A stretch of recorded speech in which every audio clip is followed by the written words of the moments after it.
Hi everyone, I hope you all are doing well. So पिछले कुछ time से मेरी वीडियोस रेगुलर नहीं है एंड क्या पढ़ाई की अपडेट है, मैं पढ़ रही हूँ नहीं पढ़ रही हूँ, मैंने कुछ भी अभी तक अपलोड नहीं किया है। मेरी सीजीएल की प्रिपरेशन कैसी चल रही है वो मैंने कुछ भी नहीं डाले। सो उसका रीज़न ये है कि अभी मेरे साथ थोड़ी सी चीज़ें जून से ही काफ़ी अनप्रडिक्टेबल सी चीज़ें चल रही हैं मेरे साथ, जैसे कि अभी घर पे भी अभी कुछ हॉस्पिटल इमरजेंसी है। सो इस वजह से मुझे 10-15 दिन से बिल्कुल भी पढ़ाई का टाइम नहीं मिला था। आई थिंक 15 से भी ज़्यादा दिन हो गए होंगे। 3-4 अगस्त से मेरी पढ़ाई बिल्कुल होल्ड पे है। बट ऐसा नहीं है कि मैं पढ़ाई बिल्कुल भी नहीं कर रही हूँ। थोड़ा बहुत टाइम जितना मिल जाता है बस मैं उसी में पढ़ाई कर लेती हूँ। कभी घंटा 2 घंटा हुआ, कभी पूरा दिन भी पढ़ाई नहीं हो पाती है। एंड अभी 2-3 दिन पहले CHSL का भी रिजल्ट आया है, सो वो भी मेरा अच्छा रिजल्ट नहीं गया है, तो उसे लेकर भी मैं काफ़ी डिमोटिवेटेड फील कर रही थी। और सच बताऊं तो अभी ना कहने को मेरे पास बहुत सारी चीज़ें हैं, I want to share, but वही है ना कि अभी मैं बिना इमोशनल हुए कुछ भी चीज़ें शेयर नहीं कर सकती हूँ। मैं उस स्टेट में ही नहीं हूँ कि मैं उस तरीके से चीज़ें शेयर कर सकूँ।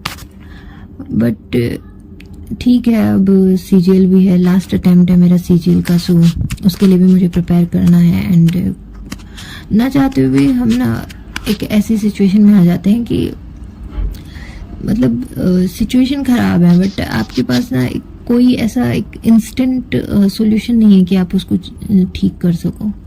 सो आपको ना उस सिचुएशन में रहते हुए मतलब आपको एक हेल की तरह वो सिचुएशन फील होगी, बट फिर भी आपको उसमें ना आपको काम करना पड़ेगा। आप चाहे रोते हुए करो, हंसते हुए करो, जैसे भी उस सिचुएशन में आपको काम करना ही पड़ेगा। सो अब मेरे पास ये ऑप्शन नहीं है कि मैं अभी किसी भी चीज़ का रिग्रेट करूं या सैड हूं। हालांकि वो चीज़ें एकदम से ख़त्म नहीं होंगी, बट उनके साथ ही मुझे काम करना है। सो तो अभी CGL का लास्ट अटेम्प्ट है। मुझे लगा था कि मैं काफ़ी अच्छे से प्रिपेयर करूंगी इस बार, क्योंकि इतना टाइम हो गया है मुझे इस फील्ड में, छोड़ना भी बहुत मुश्किल हो जाता है। ऐसे लगता है कि शायद इस बार हो जाएगा। तो इस वजह से मैंने खुद को ही लास्ट चांस दिया था और अभी चीज़ें उस तरीके से गई नहीं, सो उन पे मेरा भी कंट्रोल नहीं था। तो मैं इस वजह से खुद को पहले ब्लेम कर रही थी उस चीज़ के लिए, बट मैंने सोचा कि यार खुद को ब्लेम करने से कोई मतलब है नहीं, क्योंकि मैं पढ़ना चाहती हूँ बट सिचुएशन ऐसी नहीं बन पा रही है। बट जितना भी मुझे टाइम मिल पा रहा है मैं उसमें तो एटलीस्ट अपना बेस्ट दे रही हूँ।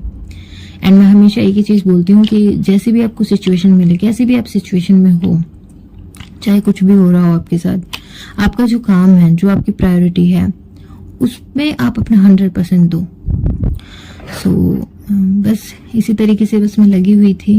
एंड अब चीज़ें थोड़ी नॉर्मल होने लगी हैं, तो कल से मैं लाइब्रेरी जाऊंगी एंड सबसे पहले तो मैं मॉक लगाऊंगी, क्योंकि अभी मुझे ऐसा फील हो रहा है जैसे मैं सब कुछ भूल चुकी हूँ। मेरा कुछ भी पढ़ा हुआ मुझे ऐसे फील हो रहा है कि सब वैनिश हो चुका है, क्योंकि मेरी बुक्स वगैरह सब चीज़ें लाइब्रेरी में हैं। एंड मेरे पास लैपटॉप भी जो है वो भी मेरा ख़राब हो गया है, सो उसको भी मैंने ठीक करवाया है अभी कल ही। तो अब चीज़ें थोड़ी थोड़ी नॉर्मल हैं। अब यही सच्चाई है, मुझे एक्सेप्ट करना है कि मुझे पहले एक अच्छा खासा टाइम मिल रहा था जिसमें मैं और अच्छे से अपनी चीज़ें प्रिपेयर कर सकती थी, बट अभी उतना कम टाइम मिलेगा मुझे, अभी उतना अच्छा टाइम नहीं मिलेगा, थोड़ा कम टाइम है। बट जैसे भी है करनी है चीज़ें, सो ठीक है। एंड आई होप कि आप सबकी भी तैयारी अच्छी चल रही होगी। एंड जिनका भी लास्ट अटेम्प्ट है ना इस बार, तो प्लीज़ कमेंट करके मुझे बताना। एंड आई होप कि इस बार हम सबकी, जो भी बिगिनर्स हैं, लास्ट अटेम्प्ट जिनका है, सबका इस बार CGL क्लियर हो, ऐसी मैं आशा करती हूँ। इंडिया एक चीज़ और कि अभी जिस चीज़ से मुझे थोड़ा हिम्मत मिला ना कि मैं अपने आप को थोड़ा संभाल के और वापस से चीज़ें स्टार्ट करूँ। सो मैं पहले ये सोच रही थी कि यार टाइम नहीं है, इतना अच्छा खासा टाइम था और अब मेरे पास टाइम भी नहीं बचा, मैं क्या करूँगी, मैं कुछ नहीं कर पाऊँगी। फिर मुझे वो दंगल के सॉन्ग वाली एक लाइन याद आई कि कर दिखाने का मौका जब भी किस्मत देती है, गिन के तैयारी के दिन तुझको मोहलत देती है। तो मैं सोच रही हूँ कि शायद ये वही टाइम है। तो ठीक है, अपने साइड का पूरा बेस्ट देते हैं, बाकी देखते हैं, जो भी है रिजल्ट अपने हाथ में है नहीं। और ठीक है, इसी के साथ बाय बाय। एंड आप भी अपना पढ़ते रहिए अच्छे से और अपना बेस्ट देते रहिए। Bye bye.